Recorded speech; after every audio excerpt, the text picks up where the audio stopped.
Hello everyone, welcome to Shah knowledge bank.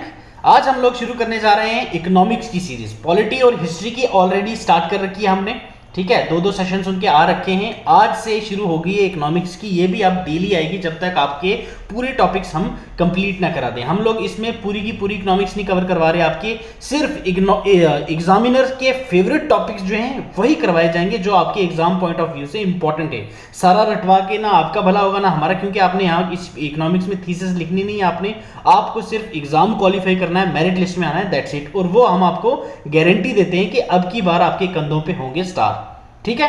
अब वर्दी ज्यादा दूर नहीं है, सो लग जाओ अभी से। एमसीक्यू सीरीज आप कंटिन्यू रखो तो श्योर शॉट आपको गारंटीड सक्सेस मिलेगी इससे, ठीक है। बिना टाइम वेस्ट किए चलिए स्टार्ट करते हैं इकोनॉमी, ठीक है। क्वेश्चन फर्स्ट देखिए, which of the following is tabulated statement that indicates different quantities of commodity that would be demanded at different prices, ठीक है।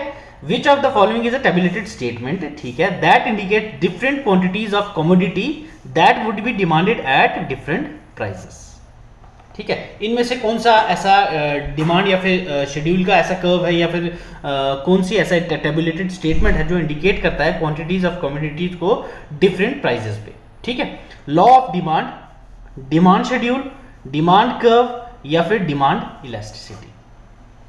ऑलराइट, तो इसका जो करेक्ट आंसर है दैट इज डिमांड शेड्यूल, ठीक है। ये टेबुलेटेड एक स्टेटमेंट होती है जो डिफरेंट क्वांटिटीज होती हैं कमोडिटीज को, उनको डिफरेंटली डिफरेंट प्राइस के साथ हमें शो करती है टेबुलेटेड फॉर्म में। तो वो कौन है? Demand schedule. Option B is the correct answer, ठीक है। नेक्स्ट आइए, which among the following is also called as prestige good effect. इनमें से किसको प्रेस्टीज गुड इफेक्ट भी कहा जाता है? वेबलिन इफेक्ट को, गिफिन गुड्स इफेक्ट को, फिलिप्स इफेक्ट को, या फिर ए एंड बी दोनों को, ठीक है। प्रेस्टीज गुड इफेक्ट जो है ये हम वेबलिन इफेक्ट को बोलते हैं।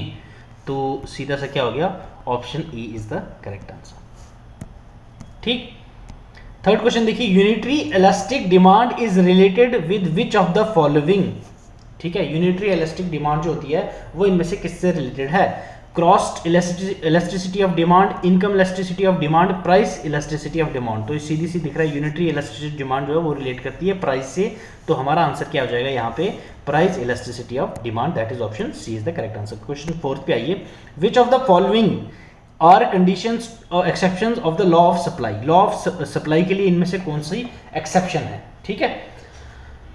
Market rule by single seller, huge competition, hoarding, ठीक है। लॉ ऑफ सप्लाई के लिए तीनों ही है, that is option D is the correct answer, answer all of the above, ठीक है। फोर्थ का डी ऑप्शन। फिफ्थ पे आइए, when a greater change in price lead to a smaller change in quantity. ध्यान से पढ़िए, जब ग्रेटर चेंज हो प्राइस में और स्मॉलर चेंज हो क्वांटिटी सप्लाई में, तो उसको हम क्या बोलते हैं, ठीक है। Perfect elastic supply, perfectly in elastic supply, relatively elastic supply, या फिर रिलेटिवली इन इलास्टिक सप्लाई। तो हम इसको क्या बोलते हैं? Relatively in elastic supply. जब ये वाइस वर्सा होगी तो उसको हम बोलते हैं रिलेटिवली इलास्टिक सप्लाई। तो फिफ्थ वाले का हमारा आंसर क्या आएगा? That is option D is the correct answer, ठीक है। नेक्स्ट क्वेश्चन 6 देखिए, which of the following situations best explain the equilibrium price, ठीक है। इनमें से कौन सी सिचुएशन है जो इक्विलिब्रियम प्राइस को अच्छे से एक्सप्लेन करती है? When every customer who wishes to buy the product at market price is able to do so, ठीक है। जो कस्टमर मार्केट प्राइस से लेना चाह रहा हो और उसको मिल रही हो, एक ये। Second, when every customer who wishes to buy the product at market price is unable to do so, ठीक है। इक्विलिब्रियम प्राइस का आप कंसेप्ट याद रखिए, ठीक है। ए सेकंड ही आ गया। थर्ड देखिए, when supplier is left with any unwanted inventory, ठीक है। तो अब यहां पे तो है नहीं, उसकी ख्वाहिश पूरी नहीं हो रही है, तो इक्विलिब्रियम प्राइस को कैसे बेस्ट एक्सप्लेन करेगा? तो इसका आंसर क्या होना चाहिए? ए एंड सी। तो ए एंड सी मतलब option E is the correct answer, ठीक। नेक्स्ट देखिए, which of the following is not a quantitative method of explaining consumer demand, ठीक है। कंज्यूमर डिमांड को ये एक्सप्लेन करने के लिए कौन सा मेथड इसमें जो है नहीं है, वो जो इसमें एक्सप्लेन करता है, ठीक है। क्वांटिटेटिव मेथड कौन सा नहीं है इसमें जो कंज्यूमर डिमांड को बताए? Option A, law of diminishing marginal utility, indifference curve, total utility analysis, okay, the next one is A and C, law diminishing marginal utility या फिर इंडिफरेंस कर्व। तो इसका करेक्ट आंसर है that is indifference curve, option B is the correct answer. ठीक है, question 8 पे आइए, which of the following is a part of intangible capital. ठीक है, question 8, which is the following is the part of intangible capital, raw material, workforce, durable goods या फिर intellectual patent right. तो ये इंटेंजिबल कौन सी, tangible capital, intangible capital कौन सी है? Tangible होती है जिसको आप छू सकते हो, ये आप छू सकते हो, आपकी वर्क फोर्स लेबर वगैरह आप छू सकते हो, ड्यूरेबल गुड्स छू सकते हो, बट ये जो आपके पेटेंट राइट्स हैं आप इसको नहीं छू सकते, तो option D is the correct answer. ठीक है, क्वेश्चन 9 पे आइए, which of the following refers to the change in total product per unit change in quantity of variable factor. ठीक है, इसमें से कौन सा रेफर करता है टोटल प्रोडक्ट पर यूनिट जो चेंज होती है उसकी क्वांटिटी ऑफ वेरिएबल फैक्टर को? Option A total product, average product, marginal product या फिर ग्रॉस प्रोडक्ट। तो ठीक है, that is marginal product. Question 9, option C is the correct answer, that is marginal product. Alright, question 10, which of the following is correct with respect to kinked demand curve. ठीक है, इसमें जितने भी topics हैं ये टॉपिक्स आपके most important हैं, examiner के फेवरेट हैं, इसीलिए हमने ये उठाए हुए हैं। ठीक है, ऐसे ही नहीं बेसिक्स वाले क्वेश्चन उठा के मैं यहाँ पे आपको सिर्फ वीडियोस बढ़ाता रहूँ, आपका टाइम वेस्ट करूँ, ऐसा कुछ नहीं होगा। यहाँ पे सिर्फ वही टॉपिक करवाएंगे आपको, उसी टॉपिक के एमसीक्यूज आएंगे आपके लिए जो एग्जामिनर के फेवरेट हैं। ऑलराइट, किंग्ड डिमांड कर्व के रिलेटेड कौन सा वाला इसमें सही है? एक, it occurs when the demand curve is straight line with some same elasticity for higher and lower prices. ठीक है, ये तो गलत आ गया पहले ही हमारे पास। ठीक, it occurs when the demand curve is not straight. ठीक है, ये बात अभी तक सही बन रही है हमारी, straight line but has a different elasticity for higher and lower supplies. बिल्कुल सही बात है ये।